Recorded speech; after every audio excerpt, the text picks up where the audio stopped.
I'm joined now by Matthew Lynn, who has written, as he is inclined to do, about all things Greek today.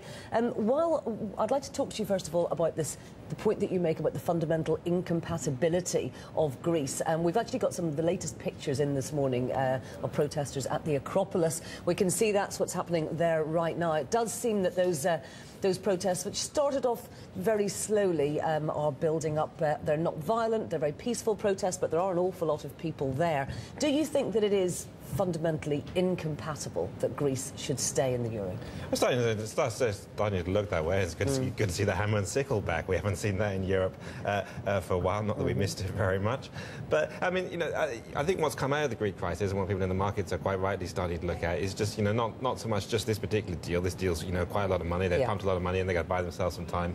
But just what it shows you about, you know, the compatibility of the euro. And you've got, you know, the Germans just don't appear to want to be wedded into a currency union with the Greeks, and the Greeks don't want to be wedded into a currency union with the Germans. I mean, there's just, you know, a fundamental incompatibility in the way they think that their affairs and monetary matters should be managed, and it's getting harder and harder to paper over this. No.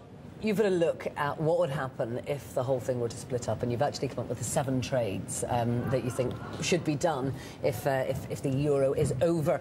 Let's pick a couple of them. The first one is to buy German bonds and to sell the DAX. Yeah, I mean, I was just kind of looking forward, because I mean, people are starting to talk about this and say, well, is the euro there around forever? Is it going to be there in 2020? Maybe not. You know, we're not saying it's going to collapse overnight, but you've got to start factoring that into the price. And I'm just wondering, what would that do to different prices? And obviously German bonds would soar in price. In price, Germany is the most credit-worthy country in the world. They hate deficits over there. They like to save. They like to save. They're not interested in owning properties. They like to export lots of stuff around the world. You know, that's great for government bondholders. So I mean, government bonds would obviously, German government bonds would obviously do really well. But the DAX, you know, the DAX would tank because, of course, you'd have a new Deutschmark.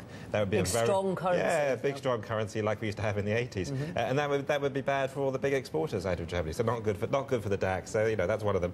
Buy the bonds, sell the DAX. And interestingly, you say buy sterling as well. Yeah, I mean, it's been a while since anyone. Exactly. Thinking of 2 days to go to an election. So that's why I bring it up. I'm just so surprised to hear it. Well, it's been hard for quite a while. It still is quite hard to think of any good reasons why anyone outside the UK would want to buy sterling. But you know, I mean, nonetheless, if the euro is going to go through a long period of turmoil, if it's going to go through a divorce, it would be a very long, acrimonious, messy process. You know, despite all the problems in the UK, which we've all been talking about for months, and we'll carry on talking about, you know, at least it stayed out of this mess. And it only has to bail itself out. It doesn't have to bail out anyone else. So that would be a plus. And very briefly, buy airlines. Yeah, hey, and, you know, the new drachma is going to be very, very low, so very cheap holidays. And the new Esquadro in Portugal would also be pretty cheap. So everyone's going to be flying off to the beaches. So, you know, good to see that every cloud has a silver lining. Absolutely.